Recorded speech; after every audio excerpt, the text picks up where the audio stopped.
24 કલાક તમારી માતાનું નામ દીધા વગર તમારો દાડો ના જાય, રાત ના જતી હોય, છતાંય તમારા કોઈ કામ ના થતા હોય ને, તો એમ માની લેજો કે આજ અમારો સમય નબળો છે,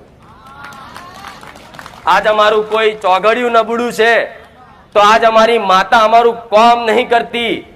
પણ જો કદાચ તમારી માં જોડતી છે કે આજ સમય નબળો છે, પણ એ કાર ચોઘડિયું કદાચ ફરી ગયું ને અને હારો સમય આવી ગયો ને, તો અત્યાર સુધીની જેટલી ભક્તિનું ભાથું ભેગું કર્યું છે, બેલેન્સ હશે ને, એટલું બધું ટોપલા ભરી ભરીને આપી દેશે કે લે દીકરા વાપર, તારામ તાકાત હોય એટલું ખા, તારામ તાકાત હોય એટલા રૂપિયા વાપર, તારામ તાકાત હોય એટલી મિલકત લે, તારામ તાકાત હોય એટલા દાગીના ઘરેણા પહેર. તમારી જે જે મનોકામના, જે જે ઈચ્છા છે ને, તમારા શરણોમાં આવશે. આવું મેરડી કહું છું. જેમ મારો દીકરો છે, મારા દીકરાની પરિસ્થિતિ, મારી વસ્તીની પરિસ્થિતિ દુઃખમય હશે જ. પહેલેથી સુખી કોઈ ના હોય. મારી વસ્તીએ પેલા દુઃખ વેઠ્યા જ હશે. એવો સમયગાળો આવેલો કે ચો માગવાન ચો દેવા, કોઈ ઉછીના ના લે, કોઈ વ્યાજે ના લે, એવો સમયગાળો, એવો દાડો આવી ગયો તો. અને એ સમયગાળામાં મારી વસ્તીની મન માતાની ચિંતા હતી ને, પણ વસ્તી મને મેલડીને ઓળખતી નથી ને, છતાંય તે મારું ધર્મ હતું કે મારા દીકરા શું કરે છે એની સંભાળ રાખવી. ભલે એ મને યાદ નતા કરતા, ભલે નતા એ મને પોકાર કરતા, પણ છતાંય તે, હું તો પેઢીમાં હતી જ, પણ એમને ખબર નથી. પણ મારી વસ્તીને ભલે મને મોનતી નથી ને, છતાંય તે કદાચ ઠેકર વાગન તો ઠેકરે વાગવા ના દઉં, એ મેલડી છું. એવી રીતે હાચવી રાખ્યા. આ સમય નહીં બન્યો, માતા સમયને લઈને, હું માતા પોતે મજબૂર રહી આટલા વર્ષો, 40 વર્ષ, 50 વર્ષ તો મેં માતાએ વેઠ્યું છે. એમના બાપના દાદાના પપ્પાએ જતા રહ્યા, બેહાડીને મરી ગયા, પણ અમે જાણતા કે આટલી અમારી પેઢીઓ માતા છે, પણ બીજા ભૂવા કે ને તો આમનું મન ના મોને. હશે નહીં હોય, તમને ખબર પડે. ચમ કે આજ કદાચ હું મેલડી તમને બતાવું ને કે તમારી પેઢીમાં તમારા બાપ દાદાની ફલાણા ડોહાની એક મેલડી માતા પૂજાતી, આ તમારી વસ્તીને કોઈ ઓળખ નહીં, આ એ મેલડીનો માર છે, તો બીજો તરત ભૂવો શું કે છે કે આ મેલડી હાચી બરોબર છે, પણ પેલા માતા ભલું કરી આલે પછી બેહાડી.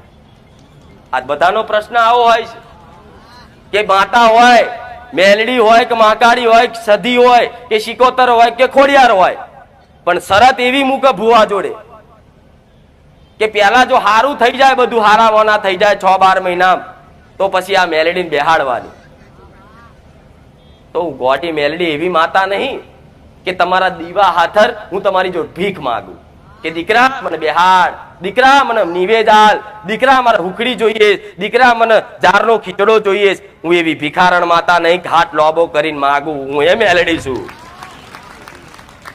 હું તો જગતમાં એ મહામાયા, જોગ માયા, મહાશક્તિ છું કે માગીને નહીં, મારીને ખાઉં. મારા હકનું હોય ને એ તો માગીને નહીં, મારીને લઉં. હું એ મેલડી છું.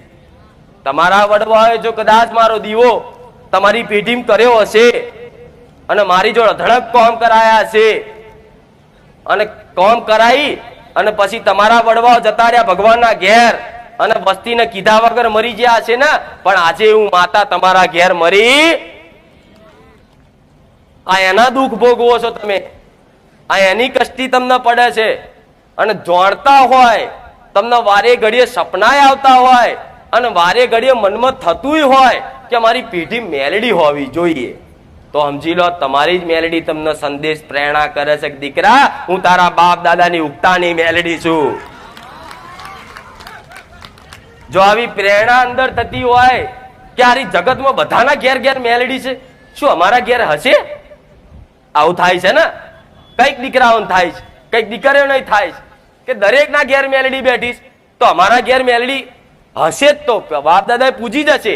પણ જો આવી કદાચ શંકાય થતી હોય ને, તો તમારી કુળદેવીને એક શ્રીફળ વધેરી અને જોડે પડધોનમાં કદાચ મારા જેવી ઉગતા પોરની મેલડી તમને મનમાં લાગતું હોય કે મારી પેઢી મેલડી હોવી જોઈએ, તો હું એવું કહું છું કુળદેવીને ખાલી એક શ્રીફળ ગુના પેટે વધેરી અને એના પ્રાર્થના કરી અને બાજુમાં ખાલી પાટલી પર મેલડીનો એક ફોટો કે ખાલી લાલ કાપડ પાથરી ખાલી મેલડી ઉગતા પોરની મેલડી પેઢીની નોમ કરી અને ખાલી દીવો ચાલુ કરજો તોથી અજવારા હોનાના હુરત ના ઉગના તો ગોડા હું સોલંકી પેઢીની મેલડી નહીં.